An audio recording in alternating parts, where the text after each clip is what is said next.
এবার বিশ্বব্যাপী শুল্ক 10 থেকে বাড়িয়ে 15% করার ঘোষণা দিলেন ডোনাল্ড ট্রাম্প। যুক্তরাষ্ট্রে আমদানি করা প্রায় সব পণ্যে এর শুল্ক কার্যকর হবে 24 ফেব্রুয়ারি থেকে। শনিবার নিজের সামাজিক যোগাযোগ মাধ্যম ট্রুথ সোশ্যালে দেয়া পোস্টে তিনি এ ঘোষণা দেন। শুক্রবার যুক্তরাষ্ট্রের সুপ্রিম কোর্ট ট্রাম্প প্রশাসনের বৈশ্বিক পাল্টা শুল্ক আরোপের পদক্ষেপ বাতিল করে রায় দেয়। আদালতের সেই রায়ের কয়েক ঘন্টার মধ্যে ভিন্ন একটি বাণিজ্য আইনে বিশ্বের প্রায় সব দেশের পণ্যে 10% শুল্ক আরোপ করেন ট্রাম্প। শনিবার এটা বাড়িয়ে 15% করা হয়েছে। তবে 150 দিন পর এই শুল্কের মেয়াদ বাড়াতে কংগ্রেসের অনুমোদনে প্রয়োজন হবে।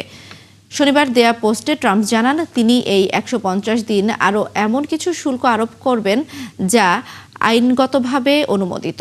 এদিকে ট্রাম্পের নতুন শুল্ক হার পরিস্থিতিতে যুক্তরাষ্ট্রের সঙ্গে বাংলাদেশের বাণিজ্য চুক্তি বাতিল হয়ে যাবে কিনা তা নিয়ে প্রশ্ন উঠেছে।